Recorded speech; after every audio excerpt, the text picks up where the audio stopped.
Hey guys, this one has been in the oven for quite a while, but I wanted to make sure I was doing a good job, so I apologize for the delay, but I'd let it go for quality over speed.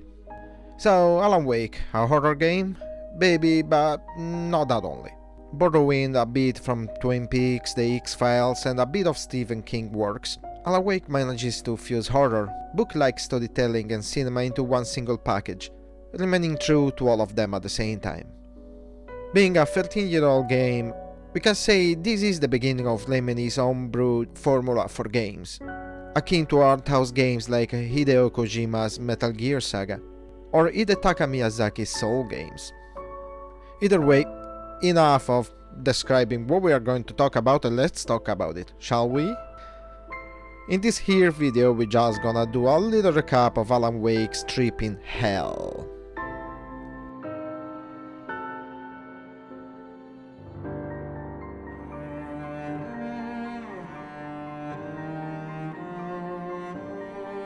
Alan's background.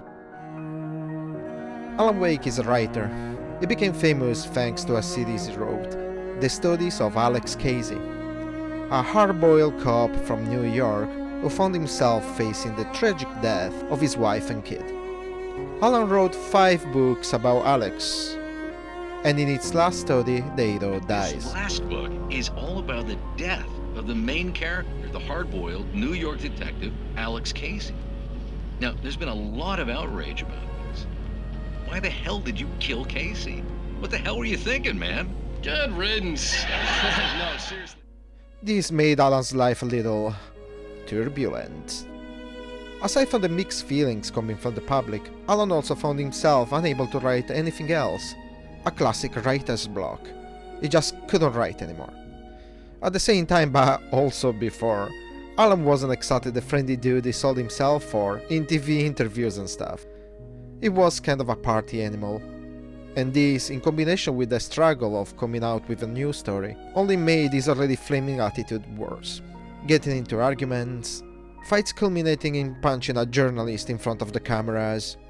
You know, the classics. The only people that really managed to stick with him were his childhood friend and agent, Barry Wheeler, and his wife, Alice Wake. The two didn't really like each other. Barry thought Alice was keeping Alan on a leash. Alice thought Barry wasn't much of a good influence. But they both agreed on one thing. Alan needed help.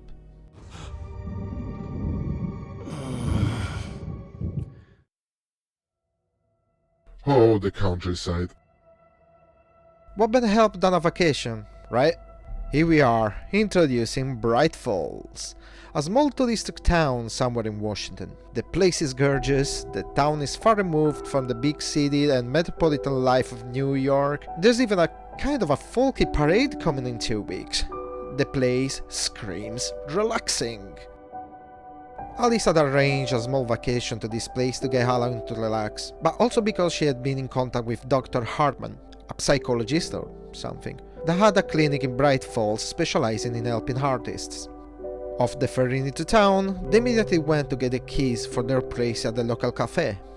It all looked normal, as per what normal can look like 1,000 miles away from civilization.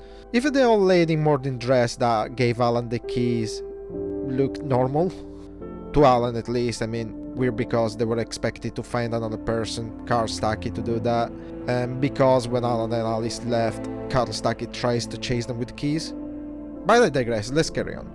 They get to the cabin. The cabin is also gorgeous. The lake is gorgeous. Damn, this place is unreal. But now, before we carry on, just a little flashback. I need to explain something. Alice's background. Alice had a phobia of the dark. No matter if alone or in company, the darkness scared her the same way a snake or a gun might scare the average person.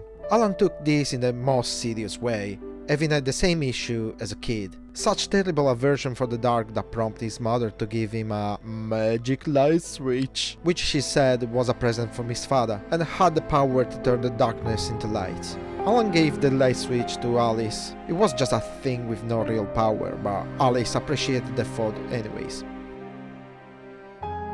Volcano Manor.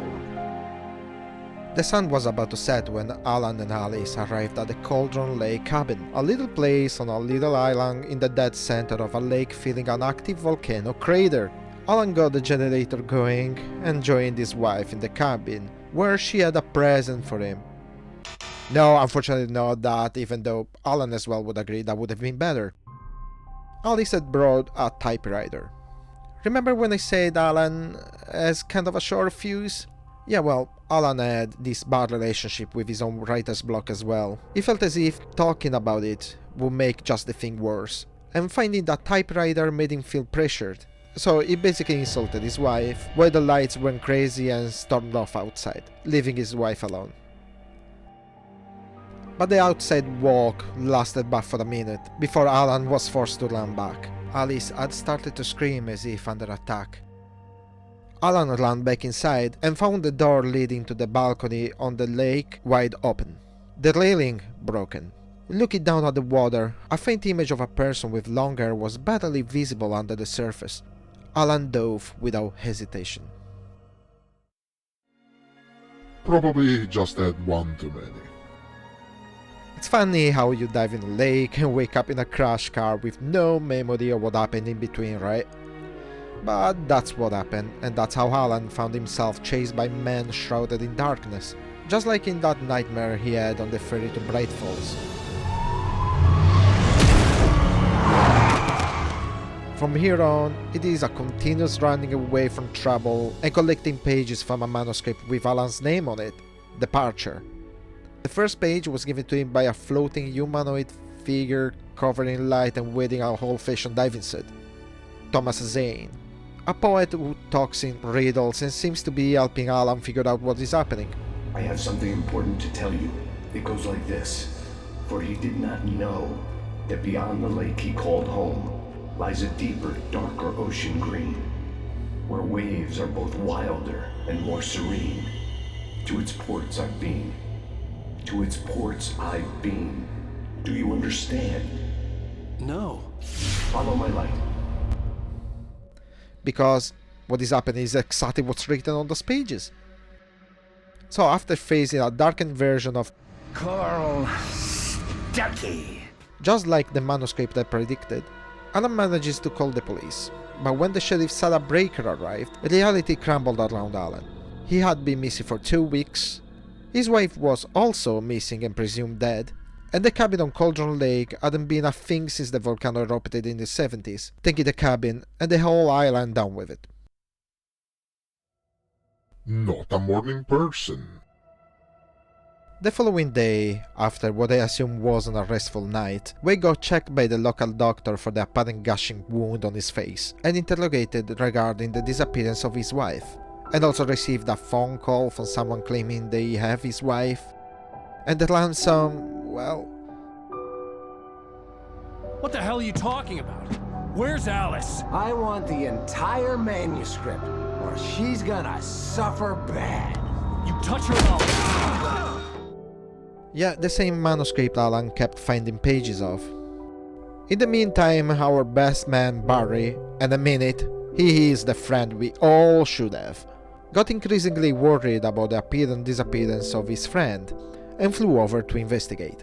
Once arrived in the city, he started asking around about Al. He stumbled into the same cafe Al walked in, and was recognized by Rose, who obviously kept pretty much nothing to herself and told all she knew to help locate Alan. And that's how Barry manages to track Al down, and found him at the police department, fist closed and straight into Harman's face, just because he had the guts to talk to Alice into bringing him to Bright Falls. Duck in the dock. Either way, Al and Barry left to go to another cabin. Al immediately spilled the beans on what happened. Barry genuinely thought Al was crazy, but he was his best friend. And Alice was still missing anyway, leaving a few details behind, and a rather annoying series of FBI interactions starring trigger-happy Agent Nightingale. The story did not end well, as the kidnapper never had Alice, and he was just one of Hartman's men, trying to get his hands on the writer to convince him to exploit his influence on the dark present to write for their own benefit. Needless to say, Alan had an Alan moment, and when the time came, he happily disposed of the doctor and decided to follow his newfound craziness to find a way to save Alice from the dark place. With the help of the sheriff, Cynthia Weaver, aka the Lady of the Light, Barry, and a lot of ammunitions, Alan uncovers the truth. He had been detained by the Dark Presence under the false promise to save Alice from the dark place and forced to write a study where the entity was going to be liberated and given access to our world. But in a moment of clarity, Alan realized about the threat and changed the study. Wrote Zane into it to help him leave the dark place, made himself the protagonist, and used the newly written reality as a tool to save his wife. Let's stop for the moment. I just want to take a moment to emphasize how complicated and risky his plan was. For the sake of drama, by the rules of order, and within the constraints of logic, Alan had to write a real horror story for him to experience. He had to keep the story real. The cliffhangers, the story changes, the characters, the continuity. It had to be consistent. It had to keep the reader glued to those lines.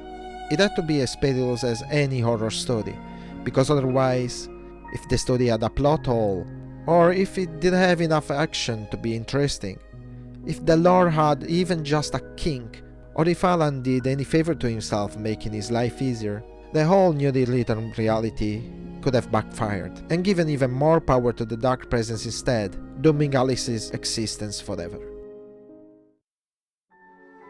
Lighten up, Barbara. Finally, after what felt like a lifetime, Cynthia leads Alan to what Zane had made her protect since the 70s. A light switch. The same light switch Alan had as a kid, the same light switch he gave to Alice. Zane, much like Alan himself, wrote a way to weaponize it, to seal away the dark presence. Alan, 7 years old, would fight sleep to the bitter end. When he did sleep, he soon woke up, screaming, the nightmares fresh in his mind.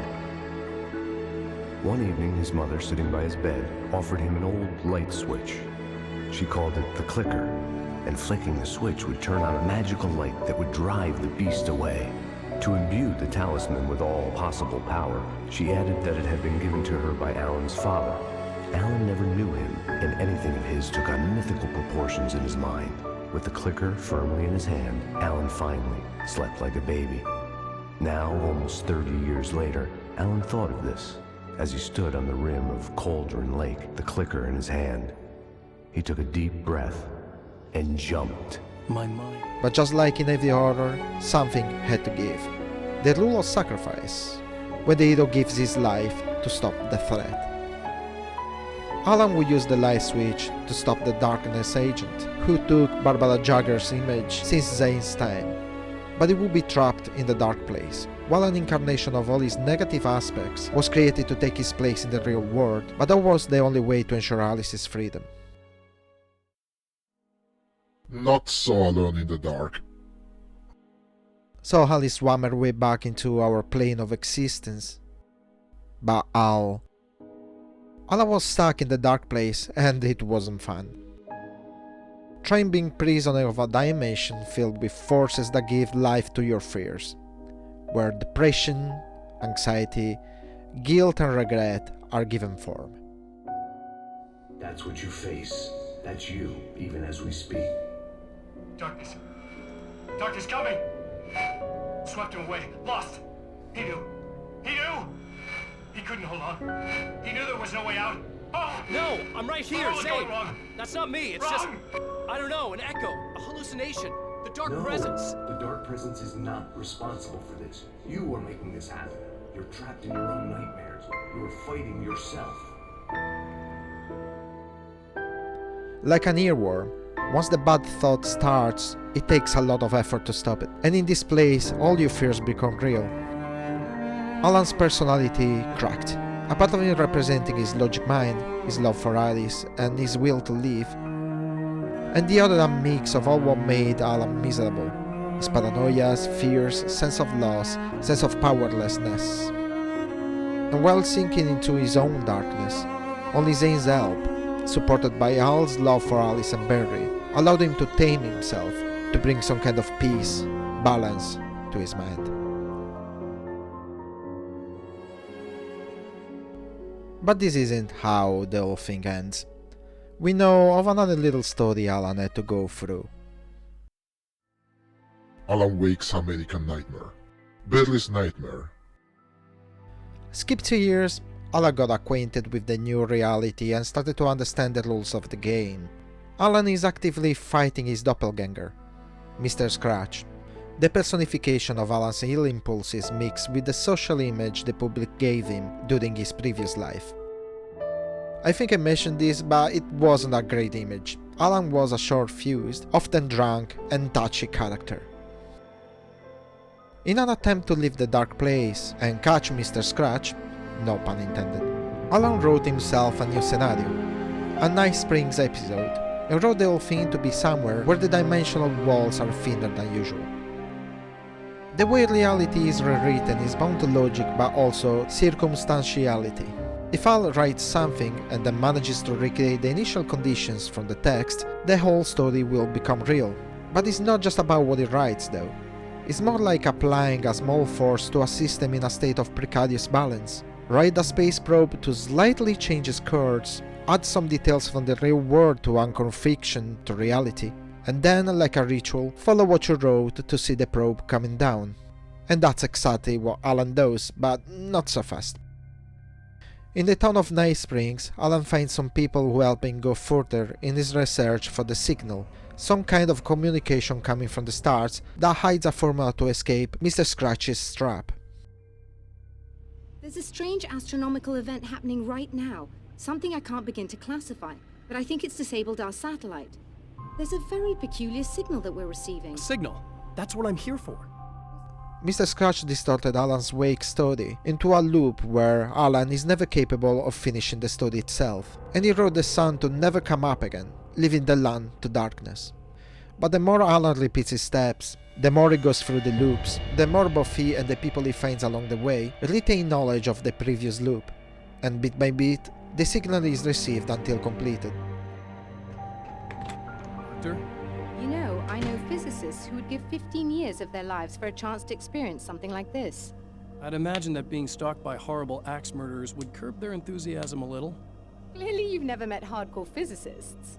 I'm glad you're in such good spirits, but... The signal! Yes, it's completed. Finally. Once again, Alice was the key. To escape the loop, Alan had to recreate a scene detailed in the signal, where he projected a short film Alice made from all videos they took some years ago during a vacation. The light of the projector was now so strong it vaporized Mr. Scratch and gave Alan a short window into reality, where he manages to kiss his beloved wife, even though just for a moment. So guys, this is the end of this here video, but don't worry, there's much more we need to talk about. This was just some kind of a recap of the story as it is.